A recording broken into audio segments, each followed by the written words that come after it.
Hello, everyone, and welcome to the Azure Marketing Podcast. I'm Anthony Giuliano, and our guest this week is Jason Nees with the OSV Institute. Jason, how you doing?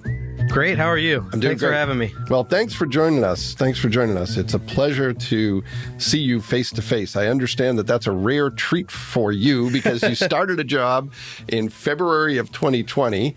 And you were in the office for a little bit and have been remote ever since. So tell me a little bit about what that's been like. It's interesting. I think that I'm not alone in living through this new remote world. It seems like a lot of places are going that way. But it was very interesting to start in February of 2020.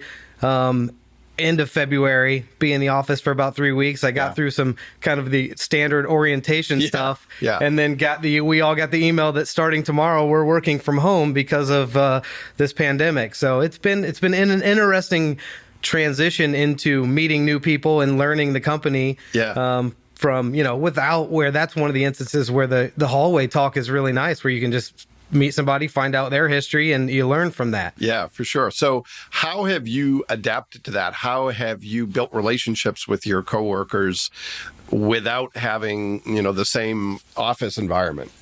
I mean, really just trying to, I think one of the things that virtual is doing is it kind of gets you into business talk really quick. Because I think you just feel like, all right, we're here, we're on this Teams meeting, that's what we need to do.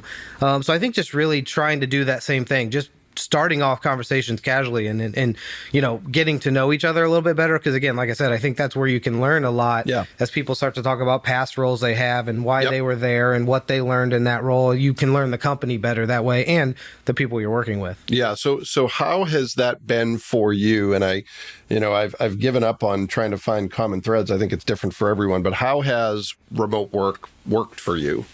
It's going really well. I answered this question in that it was really odd at first, right? I feel like when you're kind of forced into it, and I'm probably telling a very similar story, but I started off working from home. I mean, really, we had heard some buzz about it, and then it was ultimately, okay, starting tomorrow, this is official. So it was carry my laptop home, slap it on a card table with an uncomfortable chair, and figure it out. And so I had worked, from home in, randomly throughout the years, but it was always just sitting on your couch and doing something. But when I wanted it to be a little bit more permanent, so that's what got odd. And then it was just as that drug along, figuring out at what point is this really going to get permanent? And do I need to do a little bit more? And just the simple stuff like a desk that felt more like an office and a chair that, didn't kill your back and stuff like that.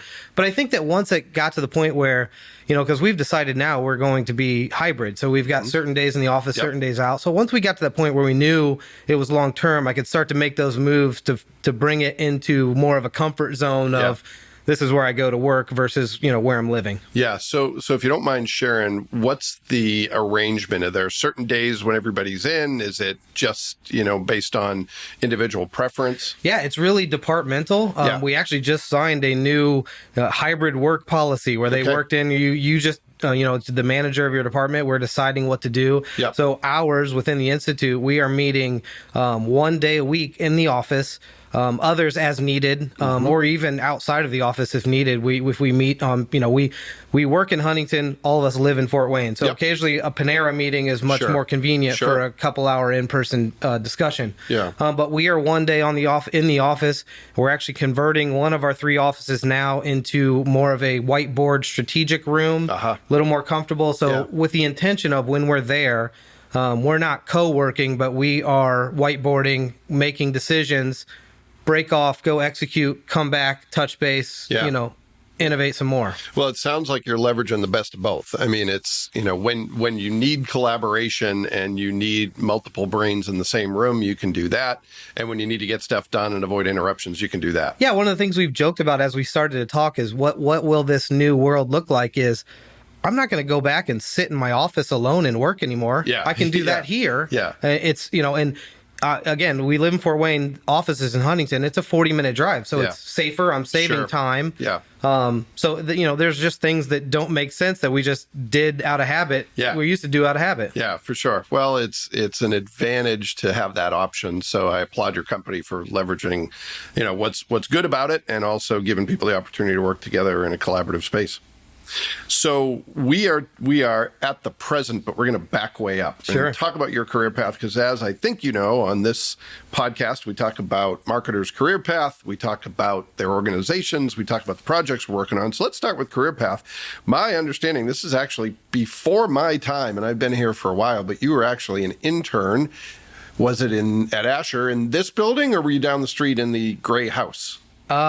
I think it was down the street. It's not very far, right? It was also on Wayne. So I think it was down the street, because I think I remember from a friend that worked here at the time when you moved that it was shortly after. But I could be wrong on that, honestly. It feels like so long ago. All right. So take us through. You grew up in Fort Wayne and you went to St. Francis. Uh-huh. What did you study in it? Did you always know what you wanted to do? That's the first question. And then how did you move into the career path from there? Yeah, always know what I want to do, I think, in a sense, right? I always knew I was always interested in art. I was always, just as a kid, just sketching, drawing. Yep. I think back to kind of my earliest thoughts of, what do you want to be when you grow up? It was an animator. There was something about, watching movies, and, back Disney movies were very popular then and still are, of course, but it was that animation and just drawing cartoons and stuff. And there was something that always intrigued me with that. And it's funny, as I look back, I think that one of the things I realized that intrigued me about that is the mix between art and technology. And that's one of the things that really is drawing me to what I'm doing now. So, I started with that, but I got into... I went to high school at Northrop, and with Park Ginder was my baseball coach and art teacher, which was interesting. And he started a computer art class and invited a handful of people to do that he knew were interested.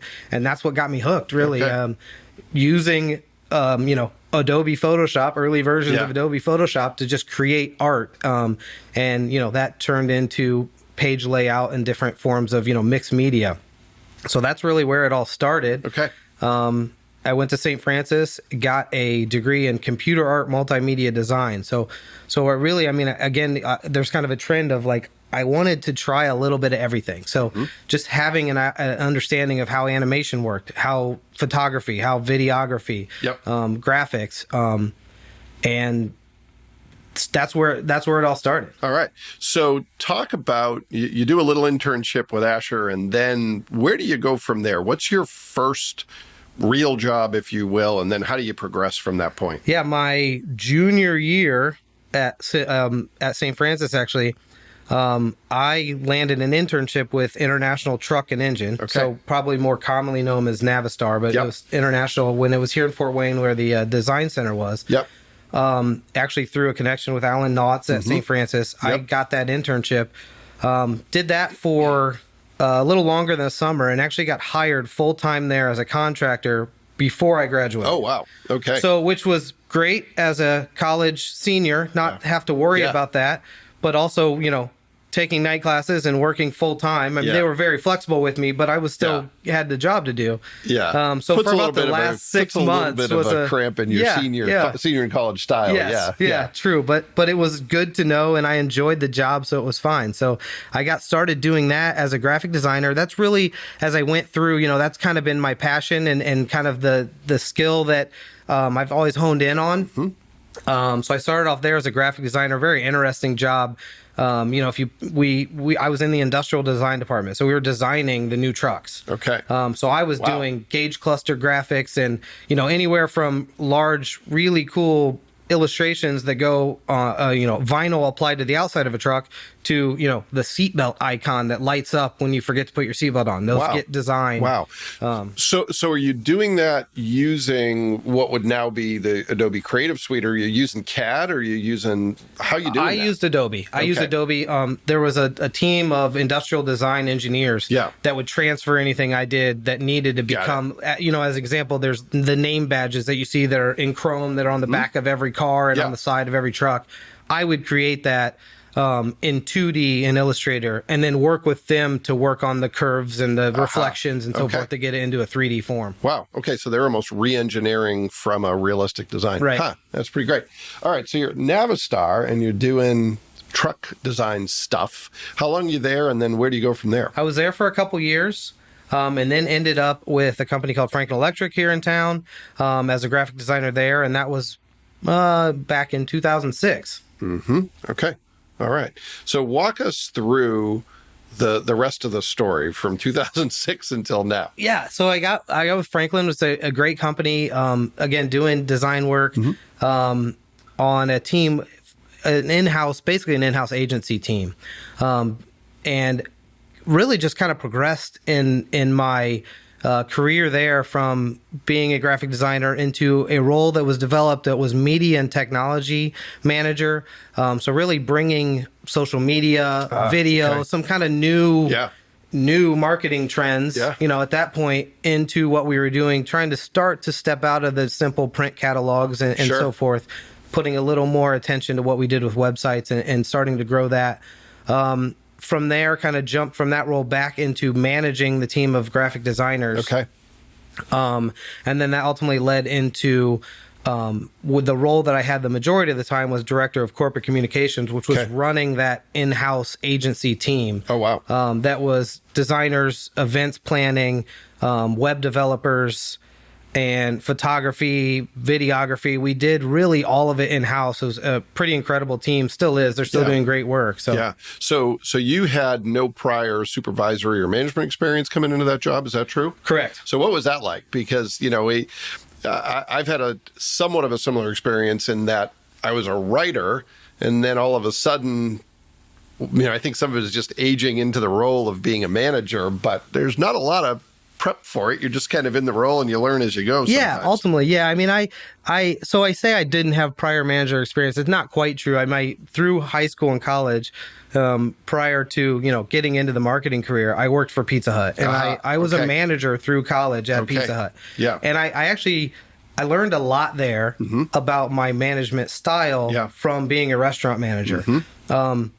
It's funny, those of us in marketing will know that this is funny. And when I say that the demands of a restaurant are very similar to the demands as high paced and you have to have it done now. And marketing can be a very high paced, deadline driven, and so you learn a lot there. And one of the things I think that I learned that I have that style now is when you're struggling or an employee is struggling is to, roll up your sleeves and help them, show that you're there, show that you can also do it. And, you're not just speaking the language, and just make sure that you are, understanding of what they're going through and help them get through it. Yep. So you're managing a team that's doing a lot of different things. Are you doing any graphic design at that point, or are you not a lot. At that point, I'm pretty hands off. Again, like I said, I like to roll up my sleeves. So there were times when we would hit, bumps in trying to come up with an ad campaign, and the designer was struggling. And at that point, I had a design manager who was incredible as well. But, there were times when I would just say, you need a break from it. Let me take a look. Let me just see if some different eyes can do something. Other than that, I didn't do much. I would do some executive presentations and so forth, which would include some design, but I was pretty hands-off at that point. Okay. All right. So you're there for, is it 17 years, Franklin? 13. 13. I don't know where I got 17 from. And then you moved to OSV. So tell us what you're doing today, and maybe we'll transition into the second group of questions. I always knew it as our Sunday Visitor. Now it's the OSV Institute. So talk a little bit about how your organization is branded today, how OSV Institute fits into OSV writ large, or vice versa. I obviously don't know what I'm talking about, so please save me from myself. So our Sunday Visitor is what it originally was founded as back in 1907. So a very long-standing company. And it just recently rebranded to OSV. I think it's I would think that happened just before I started, but I think a pretty standard. It was getting called that. It seemed like a good transition. So formalizing the acronym that everybody, So the acronym, the company goes by OSV. The actual news, which is our Sunday Visiting originally, the name was because it started off as a newspaper, a weekly newspaper. So it's more digital now, but the news, if you go to osvnews.com, it's still our Sunday Visitor. It has that type of feel still, but the company is OSV. And was it founded in Huntington in 1907? Yes, and I said 1907. It was 1912. 1912. Okay, so I threw you off when I took your 13 years and turned it into 17. I know. Math is not our strong suit. We shouldn't even be throwing out dates. Absolutely because it's all just trying to remember those anyway. No more numbers, just words. Okay, so tell us a little bit about the organization. What happens at the organization? What your role is? What your team looks like? All those good things. Yeah. So OSV, like I mentioned, started off as a newspaper. It started off with Bishop Noel was just looking for new ways to get out the message, the gospel message, and started with this paper that he got. He got a printing press. The story is he got a printing press sold to him for $1. Started printing papers to just tell the good news, combat some of the kind of anti-Catholic, anti-Christian talk that was going at the time, and that's how it started. And it's grown into a large Catholic serving organization with solution. Our main customer are Catholic parishes, so we actually serve.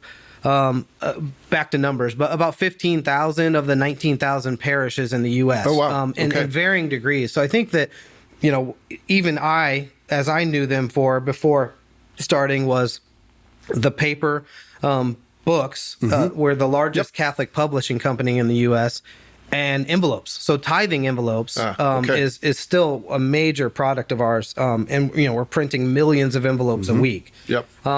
But it's grown into more of a technology company. We're really offering online giving platforms, website templates for parishes, CRMs, church management software for parishes, just anything to kind of help a parish run as a company, then as well as consulting services, and then school curriculum. I mean, there's so many things that we're doing to serve that group. Sure. So it's not just a provider by any means, not just a provider of print services and technology services. There's actually content development happening there. Yeah, and that's what's great. What's really nice is, as an example of a kind of a key blend of that is in our website templates. There's a service that you can add to it that we'll just constantly put on new content. So, from a parish office that doesn't have the resources or the time to go out and find this content. Yep. Well, we're doing, news all the time. We can place that content right on there for you. So it's a nice blend of, kind of what we've always done and what we're getting into more now. Sure. So what did you know about the organization coming in the door in February of 2020, and what maybe surprised you about it? I think, I kind of touched on this already, but what I knew was, and honestly, I knew very little. Yeah. I mean, I knew of the paper.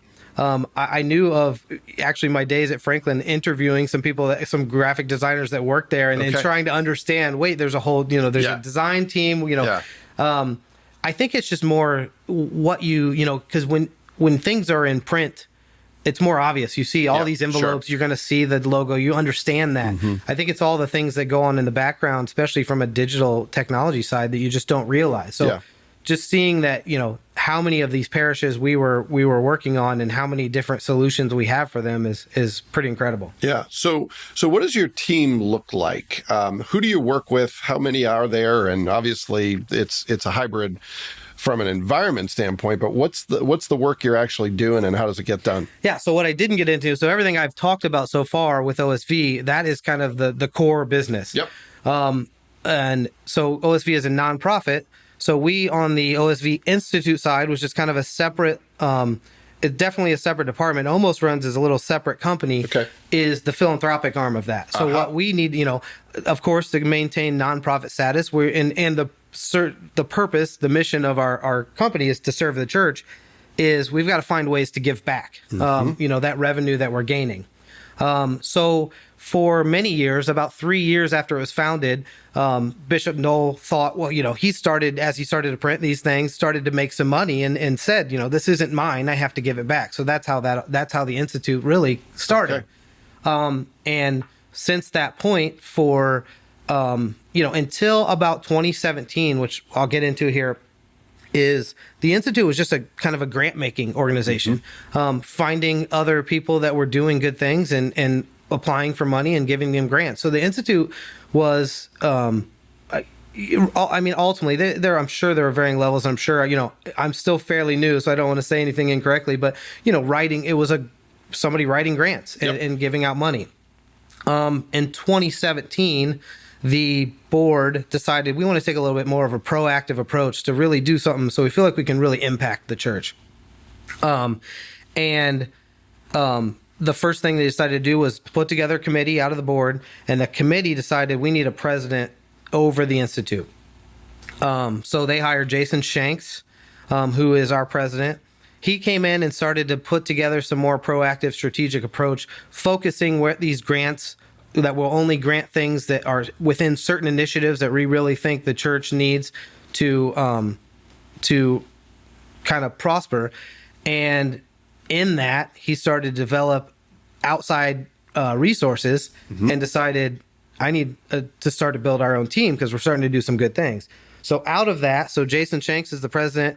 Actually, on the same day back in February 2020, he hired me to handle marketing and Matt Smith to do strategic alliances. So we're building a lot of partnerships with different organizations that we are granting money. And Matt came on to really, while I was out to market what we were doing, Matt came on to build those relationships and start to foster them in different ways. Okay. So what does that work look like for you? How are you spending your time?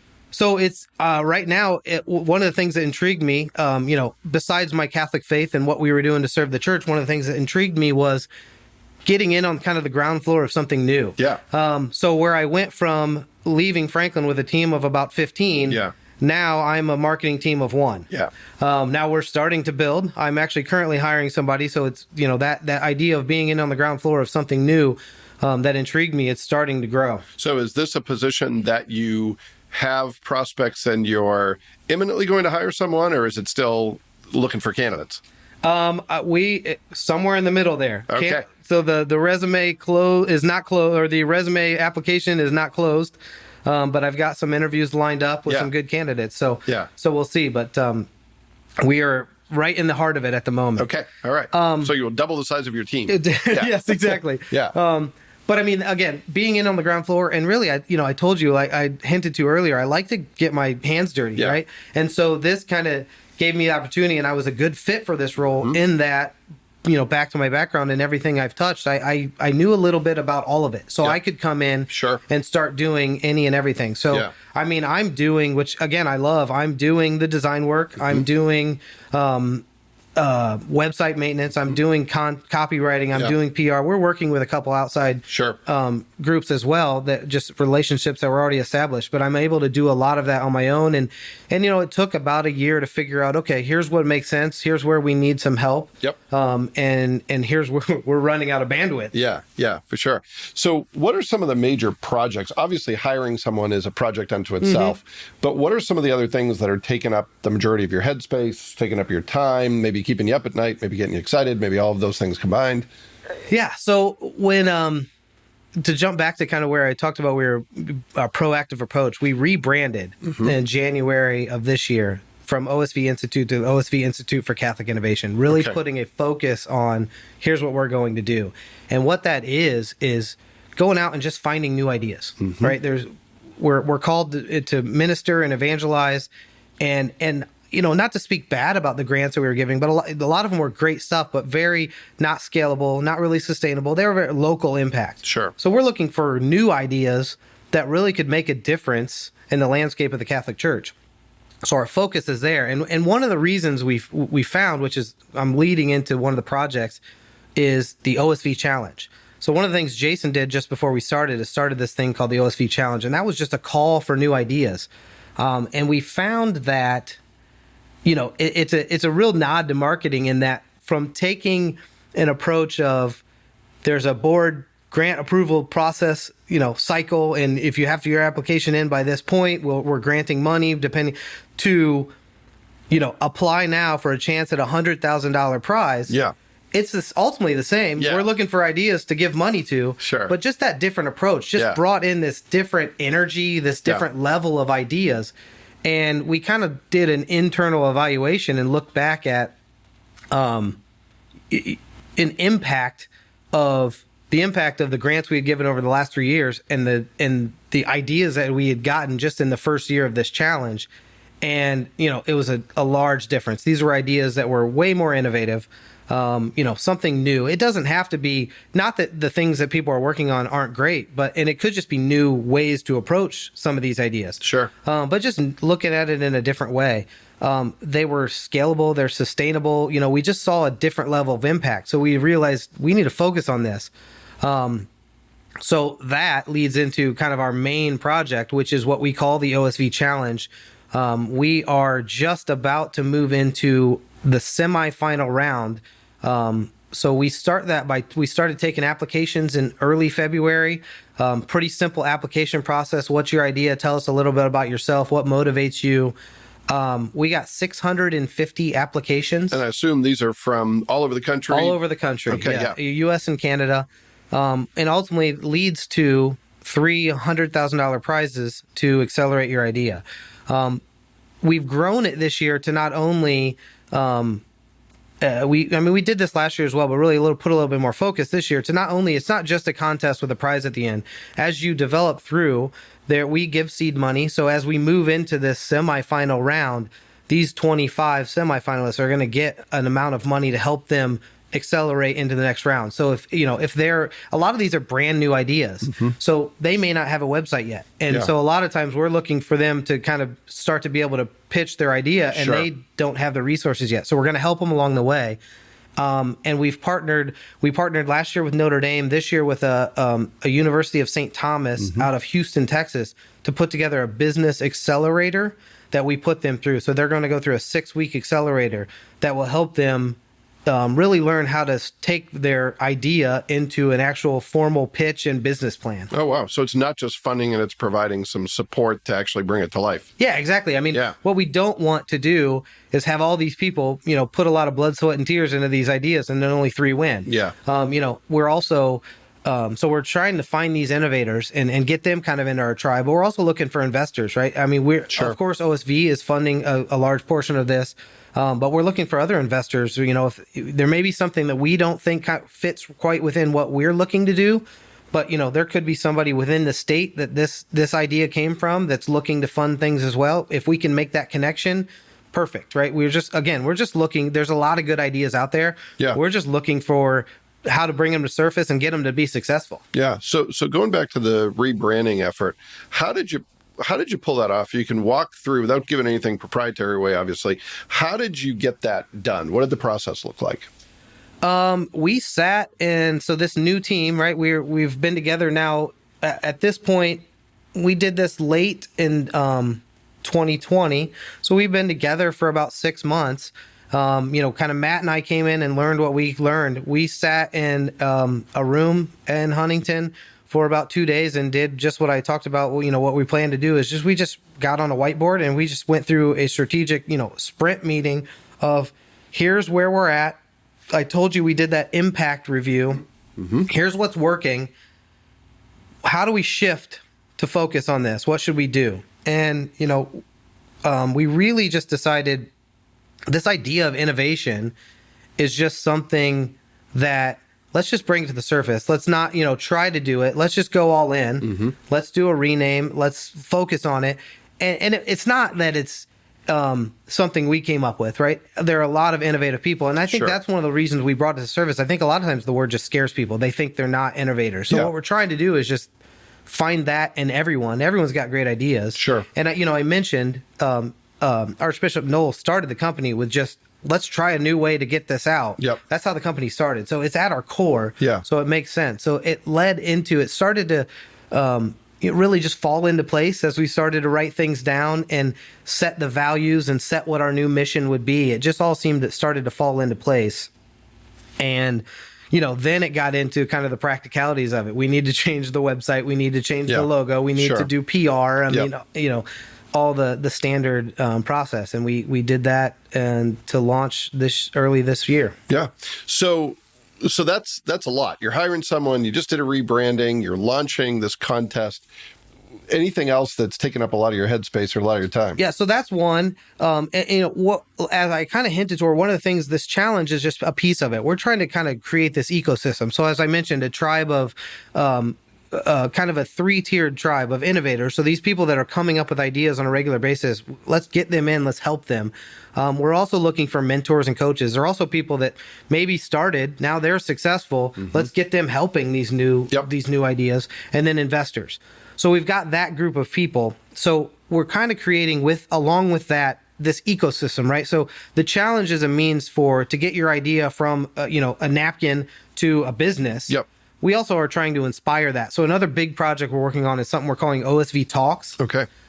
Very similar to TED Talks, but just from prominent Catholic leaders around the country, just doing something very similar to Ted's style is just questioning, why are we doing it this way? There may be new ways, or just kind of inspiring, stirring up discussion about just to get people to think differently. And ultimately what that, we kind of complete that circle of maybe one of the, the kind of the ideal scenario would be somebody watches one of these talks, gets an idea, decides to do something with it.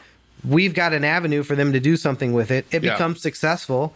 Then they become one of our mentors. And then as we're also doing capacity grants for some of these, companies that we're going to start off and they become successful. If we see them continuing to be successful and continuing to have impact, we're going to do capacity grants as well. So then, you can see then they can start to, some of these people then could give one of our talks, and we just kind of continually going through that circle. So is the talk series, has that launched, and are there examples out there that people could listen to? Yes. Or is that okay? osvtalks.com. Right. There are I think if I'm right on the number, there are 16 or 17 I'm getting ready to launch. So currently we are launching them, I'm launching them almost like a product release on a monthly basis.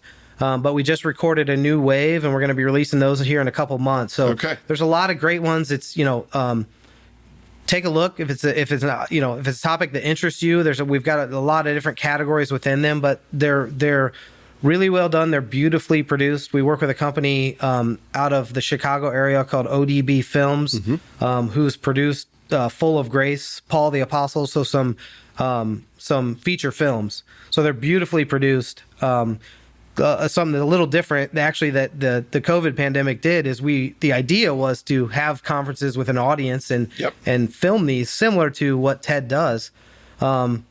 We did that once, and then we couldn't have conferences anymore. So this has turned into an in-studio production value recording, and it's interesting. It's giving it kind of a new style, and we really like it. And you can be a little bit more creative with camera angles and the set, rather than it being on a stage and having to worry about the lighting for audience and everything. We can really focus on the speaker. So it's really focused on the speaker and the passion that comes through as they're giving these talks. So as it evolves, do you see yourself going back to the conference format, or do you think you're going to stick with? I think we may do a blend. It's a conversation we're having right now. I think it's probably not only for that, but just I think we're all having this conversation, right? What do you do around conferences? We're actually doing our first conference this year. We're going to blend between hybrid and in person, but I think we may do both. I think that what we may do is some focused studio and then maybe kind of dual purpose some. So if we have a conference and we have a great speaker, let's set it up and record it. Sure. But we'll see. I think, there's something that we like about the in studio.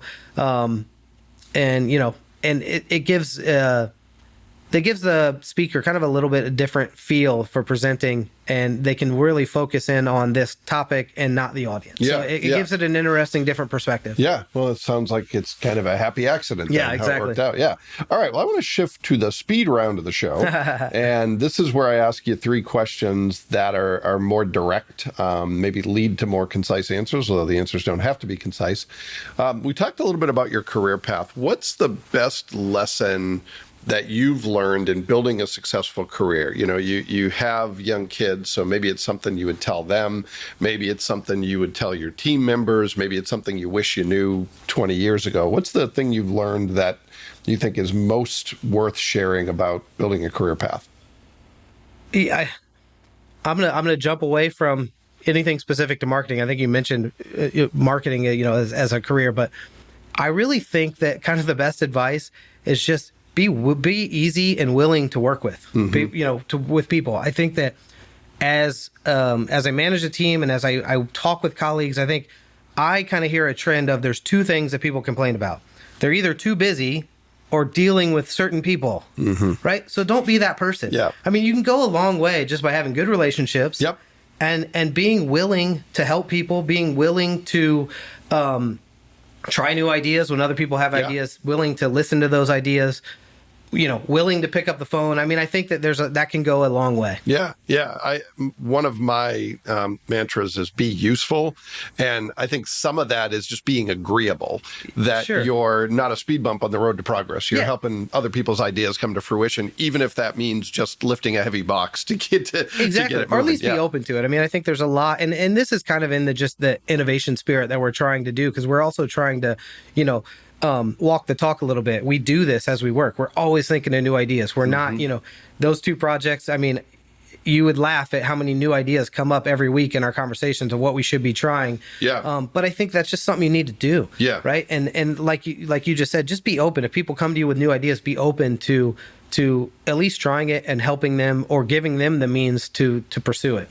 Yep. Good advice. All right. Second question. If you had to, this is going to be a tough one, but if you had to sum up your organization in a quick phrase, you're obviously still getting your arms around it, but how would you sum up, what would you say if you had 30 to 60 seconds? Yeah. I mean, when you say your organization, I'm going to talk about the Institute. I think, kind of the elevator pitch for what we're doing is creating this ecosystem of Catholic innovation to just impact the church so that people can just realize the truth and beauty of the Catholic Church. All right. Well said. So let me digress here for a second.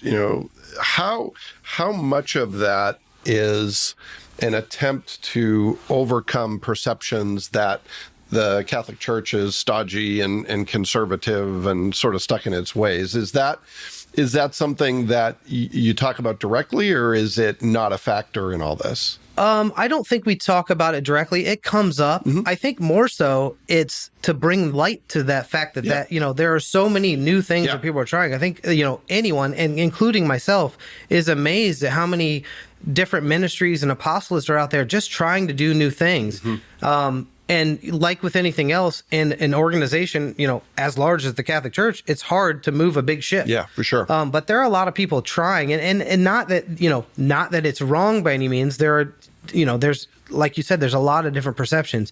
But again, there's new things that are happening that, again, are at a local, that just don't see, you may not notice. But I think mostly we're just trying to bring light and always keeping within the magisterium of everything, right? We're not going off of anything that the Catholic Church teaches, but again, just finding what are those new ways of helping spread that word. Yeah, and it's shining a light on what's already happening and letting that, be amplified a little bit. And just, again, helping it become successful, right? A lot of people have good ideas and just don't know what to do with them. Yeah. We're trying to be that avenue. Yeah. Well, the last question I want to ask you, and you may be the one of the better people to answer this because of how you started your job. When we started this podcast, I used to ask people about resilience as we were in the midst of the pandemic, but now I talk about, the lessons we've learned from it and what we're taking away from that. So what's something you learned either on the job, doesn't have to be, it could be personally, over the past 14 or so months that you think will stick with you, that you think is a worthy lesson from the pandemic? From the pandemic. So I don't mean to keep going back to this theme, but you can tell one of the things we do at the Institute is live the mission. Mm-hmm. And I think that one of the things that we've learned from the pandemic, which was all a coincidence, maybe a sign from God that this is what we should be doing, but it's just to be innovative. I think that, and I've even found myself as I look back in the past jobs, even being in the creative field, you get comfortable in what you're doing. Yeah.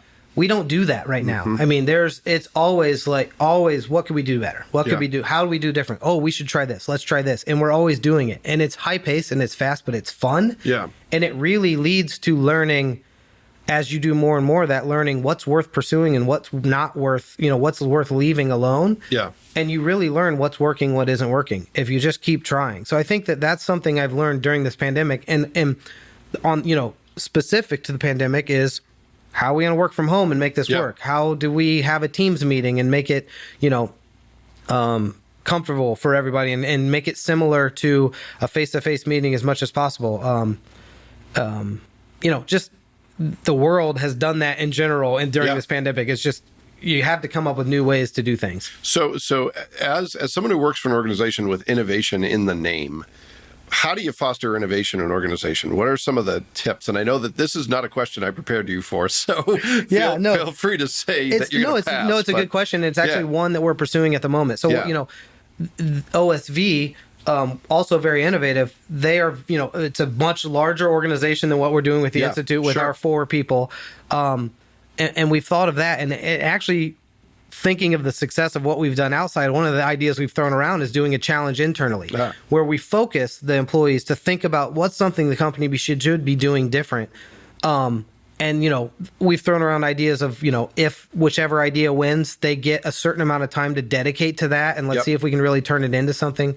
But it's a great question. It's what we're trying to figure out right now. And I think a lot of times, I think we learn, and I remember this from past jobs, is that, again, there's no lack of ideas. A lot of times it's resources and what to do with them and how to get them off the ground. So, it's something we're still dealing with. I think everyone is. It's just, how do you take these ideas that everyone has, bring them to the light of day, and then decide which ones are worth pursuing? Yeah, well, and part of the genius of it in my mind is that one of the best ways to become innovative and to be inspired is to surround yourself with people who are innovative and who have great ideas. So you kind of bake that into the model. Yes, of course. And I'm sure some of that it's definitely a bleeds culture over. thing, right? Yeah.